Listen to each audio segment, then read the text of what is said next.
Well, in Canadian politics, it seems there are no second chances if you're a woman.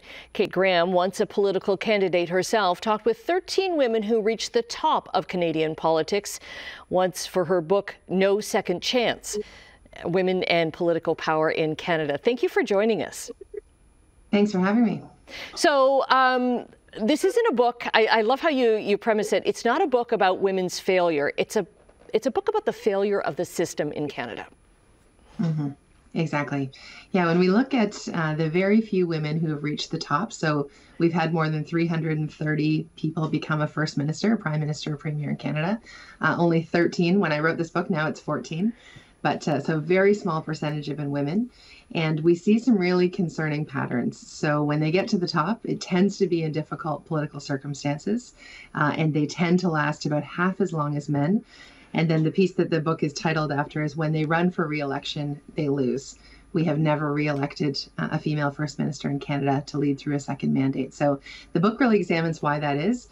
You know, these are incredibly capable women. They span coast to coast to coast and all political stripes. And when we don't see women, you know, having the same tenure as men, having the same kind of electoral success in a country where we re-elect incumbents all the time, I don't think the problem is with the women. I think the problem is with us. It's with a political culture that treats women still quite differently. Because the expectations are so different. Exactly. Yeah, I think, you know, Christy Clark probably described it in the simplest way. She said, you know, for a man, you can be likable and you can be tough. And for a woman, you get one or the other. So in my interviews with these women, I asked them about, you know, most politicians have an arc. They're sort of, they you know, sort of ascend, and then at some point they start to begin the decline. And I asked them, like, what was that moment when things started to change, when the polls started to shift?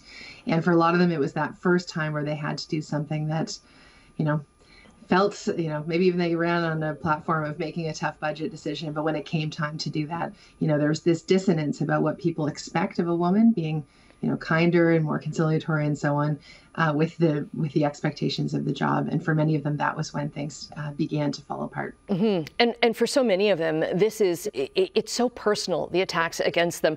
Mm-hmm. You ran for the Liberals in Ontario a number of years ago, and you were running when Kathleen Wynne was premier. And the things that you heard at the door, and she's very candid in her interview with you about, like, just mm-hmm. how personal, how mean it got. Exactly. And I will say I'm running again in this election that's coming up shortly. So this is something that, you know, for anyone, no matter which party you're running for anyone who doesn't fit that sort of prototype, most of our political leaders have been older, white, straight men. And if you don't fit into that box for some reason, you do experience different things on the campaign trail. So, but yeah, to your point about how personal it is, I think that was what was so powerful about these interviews. The women spoke about the impacts on their marriages, on their body image, on, you know, their own mental health or the mental health of their children. You know, it's when we, you know, you see people really ganging up or, you know, saying horrible things about female elected officials, you know, on Twitter, for example, or on social media, you know, it has a real chilling effect. It has an effect on that person's life. It has an effect on the people around them. Mm-hmm. But on other women who are watching that, you know, I think it does cause this, like, okay, well, would I want to put myself into that situation, or would I want to you know, inflict that on my family? Exactly. It's very personal. And I mean, as down as the book could be, it is not, because it talks about ways that we can all support each other. And I you know, after reading your first book, Govern Like a Girl, which was like so encouraging to get girls to, which in a lot of cases was you were interviewing the same women, but, you know, it was all like, yes, you can do this. This is, you know, it's like, well, I thought I could. But it also gives it really challenges our society and the way that we treat women in politics. Exactly. Yeah. And it's funny that you comment on that. I did, well, writing the two books, you know, Govern Like a Girl is for children. And so, you know, wanted it to be very uplifting and talk about the kind of impact that that women and diversity of women can have in our politics and in our world. And then the adult book, of course, is a bit more of a difficult look at what it actually feels like, what it actually looks like to be the woman in these roles. Right. So, well, thank you for writing it. We've run out of time. Yes. So No Second Chances: Women and Political Power in Canada is out now.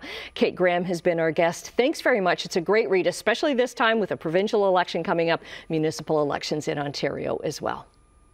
Anytime. Thanks for having me.